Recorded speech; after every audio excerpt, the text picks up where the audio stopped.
এমন ভাবে হাতে ভাত তুলছে যেন জোরে ধরলে ব্যথা পাবে। স্বামীর হাত নিষ্পিস করছে, ইচ্ছে করছে যত্ন সহকারে প্রেয়সীকে খাইয়ে দিতে। অনুভা হুট করে স্বামীর দিকে তাকাতেই চোখে চোখ পড়লো। শ্যাম দ্রুত চোখ সরিয়ে গ্লাসে পানি ঢালতে লাগলো। গ্লাস ভরে পানি পড়ছে, সেদিকে তার হুঁশ নেই। কি করছেন? টেবিল ভরে গেল তো। ঋষম হকচকিয়ে গেল, লজ্জা পেল, ঘাড় বাঁকা করে চুলকানোর অভিনয় করলো। অনু চোখ নামিয়ে খেতে লাগলো। পিঙ্কি, আমি ফ্রেশ হয়ে আসছি, বিকেলে আপনাদের ঘুরতে নিয়ে যাব। কোথায়? কে কে যাবে? জনগোষ্ঠীর সবাই। অনু ঈষৎ হাসলো। ঋষাম চেয়ার ছেড়ে উঠে গেল। একটু পর তাহেরা চৌধুরী আবির আরাবি খেতে আসলো। আবির অনুর পাশে বসলো। আরাবি অনুর প্লেটে তাকিয়ে বলে, অনু, একটা ভাতও তো খাওনি। খালামণি খাইয়ে দেবে। তাহেরা চৌধুরী অনুকে বুকে টেনে নিলেন। অনুমা তোকে সত্যি সত্যি বিড়াল ছানার মতো লাগে। অনু তাহেরা চৌধুরীর বুকে মুখ গুজে দিল, জোরে জোরে শ্বাস টেনে নিল। খালামণি, তোমার শরীর থেকে মা মা ঘ্রাণ আসে। তোমার কাছে থাকলে মনে হয় আম্মুর কাছে আছি। তাহেরা চৌধুরী আদুরে মেয়েটাকে বুকের সাথে মিশিয়ে নিয়ে বলে, আমি কি তোর আম্মু হতে পারি না? হুম। আম্মু বলে ডাকবি আমাকে? আমি যে তোর আম্মু হওয়ার জন্য অনেক দিন হলো অপেক্ষা করছি। আমার কলিজাটা একটু শীতল করবি মা? অনু দুই হাত দিয়ে তাহেরা চৌধুরীর কোমর জড়িয়ে ধরলো। ছোট্ট বাচ্চাদের মতো জড়সড় হয়ে তাহেরা চৌধুরীর বুকে পুরোটা ঢুকে গেল। আবৃষম ঠোঁটে মিষ্টি হাসি ঝুলিয়ে মুগ্ধ হয়ে তাকিয়ে আছে। আপনা আপনি ডান হাত বুকের বাম পাশে চলে গেল। ইচ্ছা করছে আদরে মেয়েটাকে বুকে নিয়ে পুরো পৃথিবীকে জানিয়ে দিতে, এই শুধু আমার, একে আদর করা, ভালোবাসা, বুকে জড়িয়ে রাখা, সবকিছু, সব সব অধিকার শুধু তার, আর কারো না। আফসোস বলতে পারছে না। মেয়েটি বড্ড আদরে তুলতুলে বিড়াল ছানা। আবৃষম ধীর পায়ে এসে চেয়ার টেনে বসলো। মা, তোমার বিড়ালটাকে ছেড়ে আমাদের দিকে একটু দেখো। অনুভা মুখ তুলে কপাল গুটিয়ে নিল, একটুও বিরক্ত হলো না।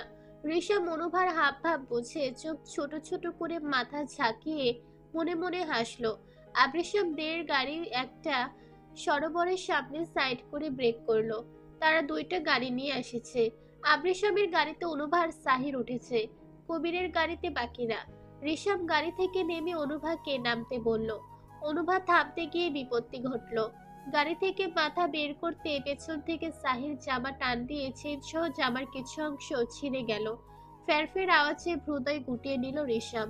সাহির কাঁদো কাঁদো ফেসে তাকালো ঋষামের দিকে। অনুভা লজ্জায় মাথা নুয়ে ফেলল। মাথা গাড়ির সিটে হেলিয়ে দিয়ে চোখ বন্ধ করে কয়েকবার চড়ে চড়ে শ্বাস নিল। এখন কিভাবে বের হবে? শীত বেশি না দেখে শীতের শাল বা কাপড় কিছুই আনেনি। হিজাব দিয়ে পিঠ ঢাকা সম্ভব না। আরাবি, আবির, সাকির, সাবির, জেনি, কবির সরোবরের পার দিয়ে অনেকটা সামনে চলে গেছে। অনুভার অবস্থা ঋষাম কিছুটা আঁচ করলো। শাহির, বেরিয়ে আসো। সাহির টলমলো চোখে গাড়ি থেকে নেমে আসলো। ঋষাম গাড়ির কাছে এসে মাথা নিচু করে অনুভার দিকে কিছুটা ঝুঁকে বলে, টিনকি, কি হয়েছে আপনার? Any problem? অনু কাচুমাচু করতে লাগলো। কি করে বলবে তার জামা ছিঁড়ে গেছে? বলেন, কি হয়েছে? জামার চেন ছিঁড়ে গেছে। মিনমিন করে বলল। ঋষাব মুখ গোল করে ফোঁস করে শ্বাস ছাড়লো। এখন কি করি বলুন তো, মাথায় কিছু ঢুকছে না। অনুভা অসহায় চোখে তাকালো। শ্যাম উপরে দাঁত দিয়ে নিচের ঠোঁট কামড়ে ধরলো। কিছু একটা চিন্তা করে নিচের দিকে তাকিয়ে একটু মুচকি হাসলো। আপ্রিসাম সবসময় শার্ট বা টি শার্টের উপর এক বাটনের ব্লেজার পরে। টিনকি, কিছু না মনে করলে আমার ব্লেজার খুলে দেই, এখন তো অন্য কোনো ব্যবস্থা করতে পারবো না। অনু রাজি হলে ঋষাম ব্লেজার খুলে দিয়ে সরে গেল। অনুভা ঋষামের ব্লেজার পরে উপরে হিজাব বেঁধে দিল। ব্লেজার পরে গাড়ি থেকে বেরিয়ে আসলে সাহির হেসে দিল। মাই বিবি, ভাইয়ের ব্লেজার তোমার জামা হয়ে গেছে। অনুভার মন খারাপ হলেও প্রকাশ করলো না। আবৃষাম এক পলক দেখে সামনে আগাতে বলল। আয়াজ, আয়েশা আর সারা খানকে নিয়ে এয়ারপোর্ট থেকে বেরিয়ে আসলো। ড্রাইভার গাড়ি নিয়ে দাঁড়িয়ে আছে। আয়াজ সারা খান আর আয়েশাকে গাড়িতে উঠিয়ে দিয়ে নিচে ওঠার জন্য ডোর খুলতেই মুঠোফোন বেজে ওঠে। ডক্টর সাদের নাম্বার দেখে আয়াজ ভরকালো। হাত পা কাঁপা শুরু হলো। প্রথমবার বাঁচতে বাঁচতেই কেটে গেল। আবার রিং বাজার সাথে সাথে রিসিভ করে কানে ধরতেই একটা উত্তেজিত কণ্ঠ ভেসে আসলো। আওয়াজ ভাই। আয়াজ উত্তেজিত হয়ে জিজ্ঞাসা করলো, সাদ বলো, অজি ঠিক আছে? কোনো সমস্যা নাই তো? হসপিটালে আসেন। বলেই সাদ ফোন কেটে দিল। হসপিটালের কথা শুনে আয়াছের দৌড় দৌড় বুক কাঁপছে, অনেক কষ্টে হা হুতাশ করছে। ছোট্ট ভাইকে হারানোর ভয়টা জেঁকে বসেছে। আয়াজ ফোনের দিকে নির্বাক তাকিয়ে আছে। গলা শুকিয়ে কাঠ হয়ে গেছে, বুকের ভেতরটা হু হু করছে, চোখ ঝালাফালা করছে, মাথা ভন ভন করে ঘুরছে। দীর্ঘশ্বাস ছাড়লে ফোনের দিকে তাকিয়ে ড্রাইভারের সাথে কথা বলে আয়াজ একটা রিক্সা নিয়ে চলে গেল। একমাত্র ছোট ভাইকে হারানোর ভয় করছে। রিক্সা নিয়ে হসপিটালে যেতে অনেক সময় লাগবে জেনেও গাড়িতে উঠলো না। কোনো ক্রমে যদি সারা খান কিছু বুঝতে পারে তাহলে অনেক সমস্যা হয়ে যাবে। একজন মা কখনো ছেলের লাইফ সাপোর্ট শুনে মেনে নিতে পারবে না, পরপর বিপদে স্ট্রোকও করতে পারেন। আয়াত সোজা হাসপাতালের ভেতরে ঢুকলো, দৌড়ে ডক্টর সাদের কেবিনে ঢুকলো। ডক্টর সাদ পানির গ্লাস হাতে নিয়ে মাত্রই মুখে দেবে এমন সময় আজ বিধ্বস্ত অবস্থায় কেবিনে ঢুকতে দেখে গ্লাস টেবিলের উপর রেখে দিল। আয়াছের দিকে তাকিয়ে চমকে উঠল। শীতের বিকেলে ছেলেটা ঘেমে একাকার হয়ে আছে, মাথার চুলগুলো এলোমেলো, মুখশ্রী ঘামে ভিজে গেছে। গণ্ডদেশে দুই পাশ দিয়ে ছুঁয়ে ছুঁয়ে পানি পড়ছে।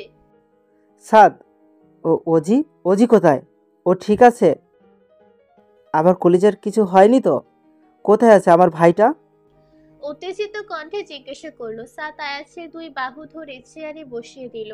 সাত কাছুমাছু হয়ে বলে, সরি ভাই, আপনার সাথে কথা বলতে একটা মর্মান্তিক রোগী ঢুকেছে। কথা শেষ করার আগে লাইন কেটে রোগীর কাছে গিয়েছিলাম, এইমাত্র কেবিনে আসলাম। আপনাকে এখনই ফোন দিয়ে কারণ বলতাম, তার আগেই আপনি চলে আসছেন। গম্ভীর শক্ত কণ্ঠে বলে। তাহলে হসপিটালে আসতে বললে কেন? বলতে পারে কথা বলি। ডক্টর সাদের দুই বাহু ধরে ঝাঁকে দিয়ে হালকা ধাক্কা দিল। সাদ আচমকা আয়াছের ধাক্কায় দুই পা পিছিয়ে যায়। সরি ভাই। সাদ মাথা নিচু করে ফেললো। তাহলে হসপিটালে আসতে বললে কেন? তুমি জানো সাদ, আমি কতটা ঘাবড়ে গিয়েছিলাম। তোমার ফোন দেখলেই আমার কলিজা শুকিয়ে যায়। সেখানে কোনো কথা না বলে উত্তেজিত হয়ে সোজা হাসপাতালে আসতে বললে। আমার সিলেট ছিলাম, হঠাৎই অজি না বলে রাতেই ঢাকা ব্যাক করেছে। অফিসে সমস্যা ভেবে কোনো চিন্তা করিনি, কিন্তু তোমার ফোন পেয়ে হিতাহিত জ্ঞান শূন্য হয়েছে। সাদ দুই হাত দিয়ে আয়াজকে চাপটে ধরে বলে, বললাম তো সরি ভাই, আমার ভুল হয়ে গিয়েছে। আমি আর এই ভুল দ্বিতীয়বার করব না। ও জি ঠিক আছে, ভোরে আমার সাথে কথা হয়েছে, এখনও ধানমন্ডি আছে। আয়াজকে ছেড়ে একটা ফাইল ধরিয়ে দিল। কার ফাইল? সকালে ভাবি আসছিল, চেক আপ করে গেছে, সে ফাইল দিতে আপনাকে ডেকেছি। কোনো সমস্যা? আমাকে তো কিছু বললো না। আচ্ছা থাকো, আমি বাসায় গিয়ে দেখছি কি হয়েছে। আয়াজ ফাইলের দিকে এক নজর দেখে ফাইলটি হাতে নিয়ে কেবিন থেকে বেরিয়ে গেল। অনুভা সাহিরের হাত ধরে সামনে অগ্রসর হচ্ছে, আর আশেপাশে দেখছে বড় একটা সরোবর, চতুর্দিকে নানান রকমের ফুলের গাছ। শীতকালীন অনেক রঙের ফুল ফুটে তার সৌন্দর্য প্রকাশ করছে। গাঁদা, গোলাপ, বেলি ফুলের একত্রে সুগন্ধির চারিপাশে মৌ মৌ করছে। অনু পিছু ফিরে শ্যামকে খুঁজলো, দেখা যাচ্ছে না। ভীতু মেয়ে সাহিরের হাত টেনে এক পাশে দাঁড়িয়ে গেল। শাহির শ্যাম ভাই, আসলে আমরা সামনে যাব, এখানে একটু দাঁড়িয়ে থাকি। ওকে, কিন্তু তুমি আমাকে আজকে থেকে শাহির ডাকবে না। ও মা, কেন? তাহলে কি বলে ডাকবো? সাহির বিজ্ঞের ন্যায় ঠোঁটের কোণে এক আঙুলে কয়েকবার টোকা দিয়ে বলে, হির বলবে, হির। হির বলে? কারণ সবাই আমাকে শাহির ডাকে, আর আমার আনকমন মানুষ আমাকে আনকমন নামে ডাকবে। আনকমন নামে কেন ডাকে? ভালোবাসে তাই। ও, এই জন্যই অজি ভাই, আবির আর শ্যাম ভাই আমাকে আনকমন নামে ডাকে। আবৃশাম গাড়ি পার্কিং এরিয়ায় রেখে লম্বা পা ফেলে অনুদের কাছে আসলো।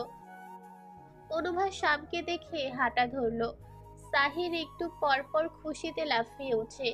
শ্যাম 2 হাত পকেটে ঠুকিয়ে 6 ফিট 2 ইঞ্চি বলিষ্ঠ দেহ দিয়ে ধীর কদমে 2 পিচ্ছির পিছে পিছে হাঁটছে। আশেপাশে অনেকেই মেয়ে শ্যামকে চোরা চোখে দেখছে। অনেকে একজন আরেকজনের কানের কাছে ফিসফিস করছে। কিছু কিছু কথা স্বামীর কানে আসছে। মনে মনে বিরক্ত হচ্ছে। এরকম ছ্যাঁচড়া মেয়েদের শ্যাম একদম সহ্য করতে পারে না। দেখ ছেলেটার মাসেল, আই এম ফিদা। মেয়েটি মুখ চেপে হাসছে। আরেকটা মেয়ে বলে, এদের দিকে না তাকিয়ে সামনে আগা, যেমন চেহারা সেরকম গার্লফ্রেন্ডের অভাব রাখে না। আগের মেয়েটির মুখ চুপসে গেল। এই কথা বলিস না দোস্ত, হৃদয় ভেঙে গুঁড়ো হয়ে যাবে। পাতলা টি শার্টের উপর দিয়ে বুকের মাসেল ফিকে আছে।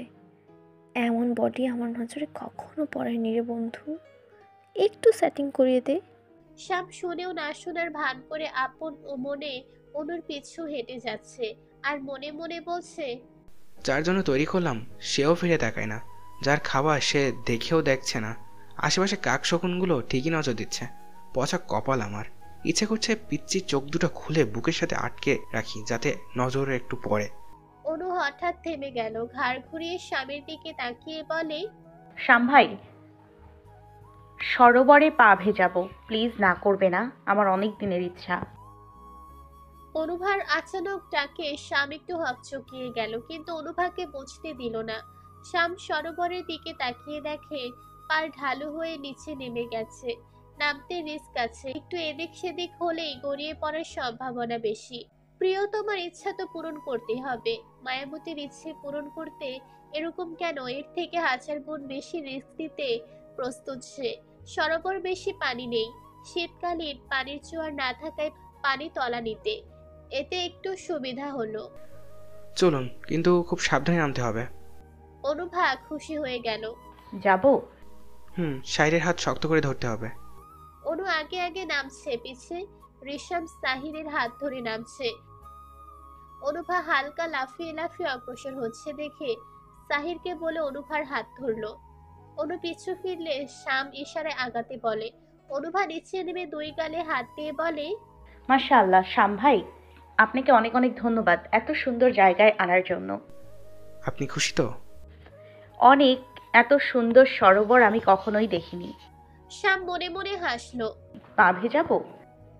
শ্যাম চোখ বন্ধ করে সম্মতি দিলে অনু স্লিপার খুলে পাজামা একটু উঁচুতে তুলে পানিতে নামলো।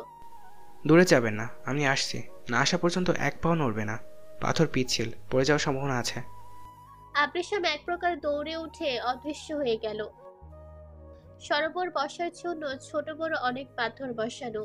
অনুভা অল্প পানিতে পা ডুবিয়ে একটা পাথরের উপর বসলো। সরোবরটা ছোট্ট একটা নদীর ন্যায়। পুরো সরোবর জুড়ে রং বেরঙের পাথর বিছানো। একদম টলটলে স্বচ্ছ পানি, তার মধ্যে রং বেরঙের মাছ গুড়গুড় করছে। শাহির আসবে? যাব না। আমাকে শাহির বলছো কেন? গাল ফুলিয়ে 2 হাত বুকের উপর রাখলো। সরি মাই হিরো সাহেব। সাহির ছোট ছোট 2 পাটি দাঁত বের করে মিষ্টি হাসি দিয়ে বলে, আমাকে নিয়ে যাও। অনুভা বসা থেকে উঠে সাহিরের হাত ধরে ছোট একটা পাথরের উপর বসিয়ে দিল। সে নিচেও সাহিরের পাশে বড় একটা পাথরের উপর বসলো। পা ডুবিয়ে রাখতেই কিছু মাছ এসে 2 চূড়া পায়ে ছোট ছোট ঠোঁট দিয়ে ঠোকরাতে লাগলো। একদল এসে চলে যেতে যেতে আরেক দল আসছে। সাহির খিলখিল করে হাসছে। মাই বিবি, দেখছো মাছগুলো পায়ে চুমু দিয়ে যাচ্ছে। এখন তো আমারও ইচ্ছে করছে। তোমার কি ইচ্ছে করছে? অনুভা চোখ ছোট ছোট করে জিজ্ঞাসা করলে সাহির বলে, তোমাকে চুমু দিতে। সাহিরের কথা শুনে অনুভা ভেদা মাছের মতো হা করলো। এই পিচ্ছি বলে কি? মাছ চুমু দিয়েছে তার জন্য তারও চুমু পেয়েছে? সাহিরের কথা শেষ হতে না হতেই তার ছোট্ট নরম কোমল তুলতুলে কান এক বলিষ্ঠ শক্ত হাত মুচড়ে ধরলো। সাহির ব্যথায় আ করে উঠলে অনুভা মাথা তুলে দেখে রিশাম দাঁতে দাঁত চেপে দাঁড়িয়ে আছে। অনুভা এমনি এমনি সাহিরের কথা শুনে বেকুব বনে গেছিল। এখন আবৃশামের কাণ্ড দেখে মুখ চেপে হেসে উঠল। মিষ্টি হাসি রিনিছিনি আওয়াজ শুনে আবৃশাম অনুভার দিকে চোখ তুলে মুগ্ধ হয়ে গেল। অনুভা চোখ বন্ধ করে হেসে কুটি কুটি খাচ্ছে। দীর্ঘ 1.5 মাস পর যেন মেয়েটি মন খুলে হাসলো। ভাই ছাড়ো, লাগছে। এইটুকু বাচ্চা, চুমুর কি বুঝিস? এরকম পচা কথা আর বলবি? আমার বিবিকে চুমু দিতে চেয়েছি, এতে তোমার জ্বলছে কেন? তোমরা সবাই আমাকে হিংসা করো, আমি জানি তো। আমার বিবি অনেক সুন্দর তো, তাই সবার লোভ হয়। কাউকেই দিব না আমি। আমি একাই চুমু দিব, তোমাকেও চুমু দিতে দিব না। সাহিরের কথা শুনে অনুভা হাসি বন্ধ করে আবৃসামের দিকে তাকালে চোখাচোখি হয়ে যায়। অনুভা আবৃসামের থেকে চোখ সরিয়ে পূর্ণ দৃষ্টিতে সরবরে দিল। পুরো সরবর ছুঁড়ে শুধু 3 রঙের শাপলা ফুটে আছে। শাপলা নিচ দিয়ে রং বেরঙের মাছগুলো ঘোরাঘুরি করছে। হঠাৎ পায়ের কাছে কিছু পড়ার আওয়াজে নিচে তাকালো। পায়ের চতুর্দিকে মাছের খাবার ভাসছে। খাবার দেখে এক ঝাঁক মাছ ছুটে আসছে। এক পলকে অনুভার ফর্সা পা মাছে পরিপূর্ণ হয়ে গেল। মাছের ছোট ছোট ঠোকরে অনুভা খিলখিলিয়ে হাসতে লাগলো। আবৃসাম বারবার চোরা চোখে দেখছে, মনোমুগ্ধ, হৃদয় শীতল করা হাসি। অনুর মন খোলা হাসি দেখে আবৃসামের ঠোঁটে হাসি বিস্তার হলো। মনে মনে আওড়াতে লাগলো, বসন্তের বিকেলে তোমার লাল ফ্রক পরে প্রথমবার ফোকলা দাঁতে হাসতে দেখেছিলাম। তোমার সেই হাসিতে আমার মন মুগ্ধতায় ভরে গেছে। সমস্ত ইন্দ্রিয় ভালো লাগায় চেয়ে গিয়েছে। সেই ভালো লাগাটা আমি আজও ভুলতে পারিনি। তোমার সেই হাসিটা আজীবন আমি আমার কাছে রাখতে 16 বছর কেন, 16 যুগ অপেক্ষা করতে দ্বিতীয়বার ভাববো না। তোমাকে না পাওয়ার ব্যথা নিয়ে 16টা বছর আছে, জানি না আরও কত বছর থাকতে হবে। এই স্নিগ্ধ মুখশ্রী বারবার ভেঙে গুড়িয়ে দিচ্ছে আমার শক্ত মনোবল।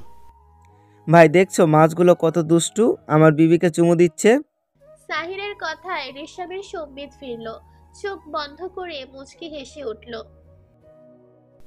শাহির, আর একটা বাজে কথা বললে তোকে তুলে ঠান্ডা পানিতে ঠুস করে ফেলে দিব। সাহির ঠোঁটে আঙুল দিয়ে চুপ হয়ে গেল। আবৃসাম প্যাকেটের সব খাবার ঢেলে দিলে অনুভা আর সাহিরের পায়ের কাছে। সাথে সাথে মাছ দিয়ে ভরে গেল। মাছ খলবিল করছে। খলবিলানো পানি ছিটে ছিটে অনুভার চোখে মুখে আছড়ে পড়ছে। হঠাৎ অনুভা গাউন উঁচুতে তুলে ছুটে পারে উঠল। প্রথমে রিশাম না বুঝলেও পরে বুঝে গভীর চোখে অনুকে দেখে মুচকি হাসলো। খাবারের লোভে অনেক বড় বড় মাছের সে জড়ো হয়েছে, এটা দেখে অনুভা ভয় পেয়ে উঠে গেছে। ছোট ছোট মাছগুলো লেজ গুটিয়ে পালিয়ে গেল। শাম মনে মনে হাসলো ভীত মেয়েটির লাজুক মুখশ্রী দেখে।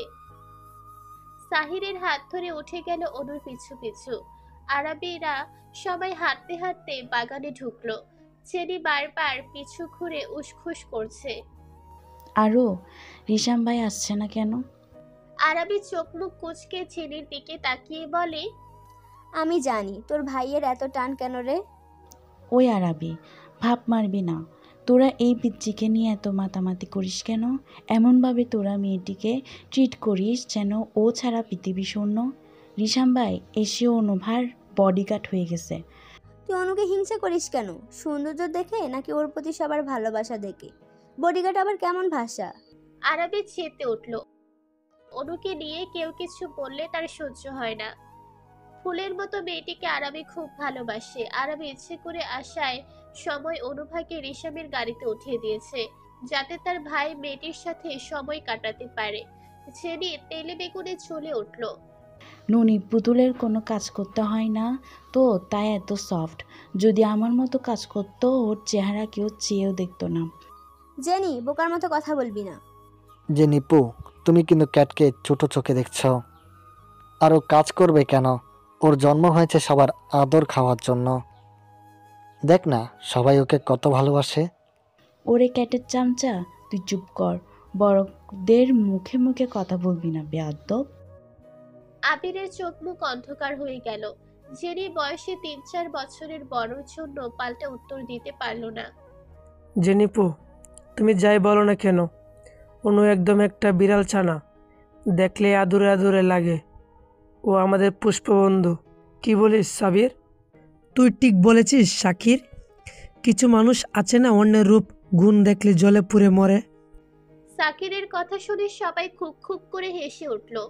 জেনি রাগে অপমানে কেটে দিবে প্রায়। কবির অনুর প্রশংসা শুনে মনে মনে এতক্ষণ হাসলেও জেনির ভোতা মুখে দেখে সবাইকে ধমকে উঠল। তোরা থামবি? ঘুরতে এসে কি বাচ্চামো শুরু করলি? জেনি তো ঠিক কথাই বলেছে। একসাথে ঘুরতে এসে রিশাম ভাই আর অনুভা কোথায় গেল? ওই আবির, তুই পিছে গিয়ে দেখ ওরা কোথায়, আমরা সামনে যাই, ওদের ডেকে নিয়ে আসো। আবির উল্টো ঘুরে হাঁটা ধরলো। শ্যাম অনুভাকে বাসের ঘরে নিয়ে আসলো। এটা একটা রেস্টুরেন্ট। অনুভাকে একটা কোনার টেবিলে বসিয়ে নিচেও বসলো। ওয়েটারকে ডেকে খাবারের অর্ডার দিল। একটু পর খাবার এনে সামনে দিল। ফ্রেঞ্চ ফ্রাই, চিকেন ফ্রাই আর দুটো বার্গার। শ্যাম মনুর দিকে তাকিয়ে বলে, আরও কিছু লাগলে বলবেন। আপি, আবির, ওরা সবাই কোথায়? আমরা একা খাবো? আপিরা খাবে না? শ্যাম মাথা দিয়ে না করলো। অনুভার মন খারাপ হয়ে গেল। একসাথে ঘুরতে এসে একজন খাবে আরেকজন খাবে না, এটা কেমন দেখায়? আমি কিছু খাবো না। কেন? তাহলে আমিও খাবো না। আপনি এসব না খেলে অন্য কিছু অর্ডার করুন। শ্যাম সরাসরি অনুভার মুখশ্রীতে তাকিয়ে বলে, অর্ডার দিতে হবে না, খেলে আপনার থেকে নিচ্ছি, শেয়ার করবেন? হুম। আবৃষা মনুর প্যাকেট থেকে একটা ফ্রেঞ্চ ফ্রাই তুলে মুখে দিল। সাহির মনের আনন্দে চিকেন ফ্রাই চিবোতে লাগলো। অনু একটা ফ্রেঞ্চ ফ্রাই নিয়ে একটু একটু করে সামনের দাঁত দিয়ে ছিঁড়ে দিচ্ছে। সাহির চোখ কুঁচকে বলে, এমন করে খাচ্ছ কেন? আমি খাইয়ে দিব নাকি? তুমি কেন দেবে? অনুভা ভ্রু কুঁচকে নিল। তোমাকে তো আমার দায়িত্বে দিয়ে গেছে, মনে নেই? তাই তো আমি খাইয়ে দিতে চাচ্ছি। অনুভা সাহিরের পাকা পাকা কথা শুনে মুচকি হাসলো। শ্যাম মনোযোগ দিয়ে ফোন স্ক্রল করছে। রিশাম, রেস্টুরেন্টের বাহিরে থেকে একটা ভরাট কণ্ঠ ভেসে আসলে অনুদের খেতে বলে আবৃষাম চলে গেল। অনুদের টেবিল বরাবর দাঁড়ালো। আবৃষাম একটা ছেলের সামনে গিয়ে দাঁড়ালো। ছেলেটা 5 ফিট 7-8 ইঞ্চির মতো হবে, গোলগাল, একটু মোটু। ছেলেটার পিঠে রেস্টুরেন্টের দিকে। শ্যাম রেস্টুরেন্টের দিকে মুখ করে দাঁড়িয়ে ছেলেটার সাথে কথা বলছে আর একটু পর পর অনুভাকে দেখছে। রিশাম বেটা, কাকে দেখছিস? কথায় মনোযোগ নেই, মনে হচ্ছে আমাদের পিচ্ছি ভাবে আছে ভিতরে। আবৃষাম ভ্রু গুটিয়ে বলে, কাকে দেখি না দেখি সেদিকে খেয়াল না দিয়ে কাজের কথা বল। চোখ ভিতরে থাকলেও কান তোর কাছে। শাহিরের পাশে মেয়েটিকে, তোর টিঙ্কি? আবৃষাম অনুভার দিকে তাকিয়ে ফোঁস করে শ্বাস ছাড়লো। রিশাম এনে একদম বাচ্চা। হুম। ভাবি তো কাঁদছে না? নিজের হাতে কিছুই খেতে পারে না। কি ওই? তাহলে খাবার খাওয়ায় কে? আন্টি? শ্যাম চোখ বন্ধ করে বলে, সবার হাতে খায়, তাকিয়ে দেখ, শাহির খাইয়ে দিচ্ছে। একে নিয়ে সংসার করবে কি করে? যে নিজের হাতে খেতে পারে না সে সংসার সামলাবে কিভাবে? তোকে তো বলে খাওয়াতে পারবে না। দোস্ত, আমার তো তোর জন্য কান্না পাচ্ছে। সাদীপ, ফালতু কথা বাদ দে, কাজের কথা বল। অনুর পাশের টেবিলে 2 জন মেয়ে 3 জন ছেলে বসলো। তারা গল্প করতে করতে হঠাৎ একটা মেয়ে বলে, তোরই হ্যান্ডসাম ছেলেটা কে রে? আমি তো ক্রাশ খেয়ে বসে আছি। দেখ কেমন তীক্ষ্ণ চাহনি। খুকি, তুই যাকে দেখিস তার উপরে ক্রাশ খেয়ে শুয়ে পড়িস? মাহি বলল, খুকি কিন্তু ঠিক কথা বলেছে। দেখ কথা বলছে, একজন এদিকে তাকিয়ে আছে। কি মারাত্মক বিমোহিত মনোমুগ্ধকর চাহনি। ওহ, আমি তো ফিদা হয়ে যাচ্ছি। খুকি দেখ তো আমার দিকে তাকিয়ে আছে কিনা। ছেলেগুলো রাগে ফুঁসছে। তোরা থামবি? রিহাম পাশে তাকিয়ে দেখ, জ্যান্দা পুতুল, ডাগর ডাগর চোখ, ছোট ছোট দুটি কমলার কুয়ার মতো ঠোঁট, পাকা আমের মতো দুটো গাল, দেখতে একদম হাতে পড়া পুতুলের মতো লাগছে। মেয়ে দুটো ঠোঁটে আঙুল দিয়ে চুপ হয়ে গেল। মাহির কথা শুনে রিহাম ফোন থেকে চোখ তুলে পাশে তাকিয়ে থমকে গেল। 5 বন্ধু একসাথে তাকিয়ে অনুকে দেখছে। রিহাম মুগ্ধ হয়ে অপলক তাকিয়ে আছে। How sweet! এত কিউট ডিব্বা, এত রিহাম শিকদারের হৃদয় হরণী। রিহামের কথা শুনে 4 বন্ধু ছটকা খেলো। যে ছেলের মেয়ে দেখলে ছুঁচে বায়ু শুরু হয়, সে এক দেখাতেই লাগাম ছাড়া কথা বলছে, তাও অপলক তাকিয়ে। রিহাম ধানমন্ডি আইডিয়াল কলেজের অনার্স 3য় বর্ষের স্টুডেন্ট। খুব গম্ভীর, বদমেজাজি, বড়লোক বাবার বিগড়ে যাওয়া সন্তান, কিন্তু মেয়েদের থেকে 100 হাত দূরে থাকে। খুকি আর তরিকেও মাঝে মাঝে সহ্য করতে পারে না। তুই ঠিক আছিস দোস্ত? মাহি, মেয়েটার বায়োডাটা নিয়ে আই, ওকে আমার জীবনে লাগবে। গম্ভীর কণ্ঠে বলল। রিহাম, পরে নিব, অপরিচিত জায়গায় পাগলামো করা যাবে না। তাছাড়া মেয়েটার সাথে কে আসছে না আসছে ঝামেলাও করতে পারে। দেখে মনে হচ্ছে বড়লোকের ননির পুতুল, নিজের হাতেও খাচ্ছে না, বাচ্চা একটা ছেলে খাইয়ে দিচ্ছে, চোখ বন্ধ করে খাবারের মজা নিচ্ছে। এর কাছে যাওয়া মানে নির্ঘাত বিপদে পড়া। রিহাম মুগ্ধ হয়ে শুনে টেডি হাসলো। যে মেয়ে এক পলকে রিহাম শিকদারের মন হরণ করেছে, তাকে কি করে ছাড়ি বল? তরি, আমার জন্য একটু করতে পারবি না? এটা এমন কি, এক চুটকিতে বায়োডাটা নিয়ে আসছি। তরি উঠে দাঁড়িয়ে অনুভার দিকে চোখ ফিরে চোখ বন্ধ করে বুকে ফু দিল। কেন ছিল পিচ্ছি মেয়েটির কাছে যেতে বুক ধুকপুক করছে। চোখ খুলে অনুভাকে ভালো করে দেখে নিল। অনুভার পাশ দিয়ে একটা ছেলে রেস্টুরেন্টের ভেতরে ঢুকতে ঢুকতে অনুভার পিঠে হাত দিয়ে চাপ দিল। সাথে সাথে অনুভা গলগল করে বমি করে দিল। তরি চোখ বড় বড় করে অনুভার দিকে তাকিয়ে জমে গেল। সাহির একটা চিকেন ফ্রাই নিয়ে নিচে কামড় দিচ্ছে। অনুভার মুখের সামনে ধরলে অনু কামড়ে নিচ্ছে। অনুভা আর সাহির দুষ্টুমি করছে আর মজা নিয়ে চোখ বন্ধ করে খাচ্ছে। মাই বিবি, পানি দাও। অনু চোখ খুলে সাহিরকে পানি দিয়ে নিচেও খাওয়ার জন্য গ্লাসের মুখের সামনে নিল। এমন সময় পিঠে অপ্রত্যাশিত একটা শকুনির হাত প্রথমে আলতোভাবে পড়লেও ধীরে ধীরে নরম কোমল পিঠ ঠেসে চেপে দিয়ে স্লাইড করলো। শেষে পাছাগুল দিয়ে খামছে ধরল। অনুভার গা ঘিন ঘিন করে উঠল, নাড়ি ভুড়ি উল্টে আসছে। হঠাৎ বছরখানেক আগের কথা মনে হতেই হাত পা ঠান্ডা হয়ে গেল, শরীর ভয়ে থরথর করে কাঁপছে। সেই রাত সবাই স্বপ্ন বলে অনু জানে সেটা বাস্তবে ছিল। তার শরীর কাটাছিড়া গুলো তার চলন্ত প্রমাণ। সকলে মিথ্যে বলছে জেনেও চুপ ছিল। রাতারাতি বিয়ের আয়োজন সাথে যত রকমের প্রমাণ মুছে ফেললেও আয়েশার ফোনের কয়েকটা ছবি ডিলিট করেনি। অনুভা দেখেও চুপ ছিল, কাউকে খুনাখুনি বুঝতে দেয়নি যে সব সে জেনে ফেলেছে। সে এটা ভাবে চুপ ছিল এসব তারা ভালোর জন্যই করা হয়েছে। সব মেনে নিল, ভয় তো আর দূর হয়নি। অনুভা কাঁপতে কাঁপতে মুখ ভরে বমি করে দিল। মনে হচ্ছে নারী ভরে সব বেরিয়ে আসবে। অবুঝ সাহির অনুভার অবস্থা দেখে কি করবে না করবে বুঝতে পারছে না, ঠোঁট উল্টে কেঁদে দিল। আবৃশাম সাদিফের সাথে কথা বলতে বলতে অনুভার দিকে তাকিয়ে দাঁতে দাঁত চেপে দৌড়ে রেস্টুরেন্টের ভেতরে ঢুকলো। হঠাৎ সাপ দৌড়ে দেওয়ায় সাদিফ অবাক হলো, কিছু না বুঝে সেও ছুটলো। আবৃশাম অনুভার সামনে হাঁটু মুড়ে বসে দ্রুত হাত দিয়ে মুখ মুছে দিল। পকেট থেকে রুমাল বের করে ভিজিয়ে মুখে লেগে থাকা লালা মুছে দিয়ে এক গ্লাস পানি মুখের সামনে ধরলো। অনু ঠক ঠক করে কাঁপছে। গ্লাস মুখের সামনে ধরলেও ঠোঁট লাগাতে পারছে না। সব লাল তপ্ত চোখ বন্ধ করে অনুভার নরম চোয়াল বাম হাত দিয়ে আলতোভাবে ধরে পানির গ্লাস ঠোঁটের সাথে লাগিয়ে দিল। অনুভা কোনো রকম এক ঠোক পানি খেয়ে গ্লাস সরিয়ে দিল। আবৃশাম কাছের গ্লাস শব্দ করে টেবিলের উপর রেখে দাঁড়িয়ে গর্জে উঠল। দুই হাত মুষ্টি বদ্ধ করে দাঁতে দাঁত চেপে চোয়াল শক্ত করে তীব্র পায়ে পেছনের টেবিলের সামনে গিয়ে দাঁড়ালো। ছেলেটার কলার বাম হাত দিয়ে ধরে চেয়ার থেকে শূন্য তুলে সামনে আনলো। সিংহের ন্যায় থাবা দিয়ে ছেলেটার গলা চিপে ধরে বলিষ্ঠ হাতে তুলে রেস্টুরেন্টের বাহিরে ছুঁড়ে মারলো। আশেপাশে খুঁজে কিছু রড দেখে একটা রড তুলে নিয়ে এলো পাথারে একের পর এক পিটান দিচ্ছে। তড়িৎ দ্রুত অনুভার কাছে এসে আগলে নিল। অনুভা অপরিচিত সাহারা পেয়ে তরির বুকের মাঝে মিশে গেল।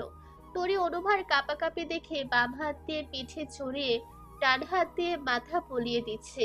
আবৃশাম এত ভয়ঙ্কর রূপ দেখে রেস্টুরেন্টের সমস্ত কাস্টমার ভয়ে আতঙ্কে জড়সড় হয়ে আছে। আশেপাশের মানুষজন যে যেখানে আছে সেখান থেকেই দাঁড়িয়ে দেখছে।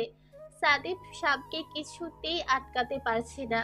লম্বা চওড়া বলিষ্ঠ দেহের কাছে সাদিফের জিমহীন শরীরের ছোটপটির মতো লাগছে। ছেলেটার অবস্থা বেগতিক দেখে সাদিফ সবার কাছে সাহায্যের হাত বাড়িয়ে দিল।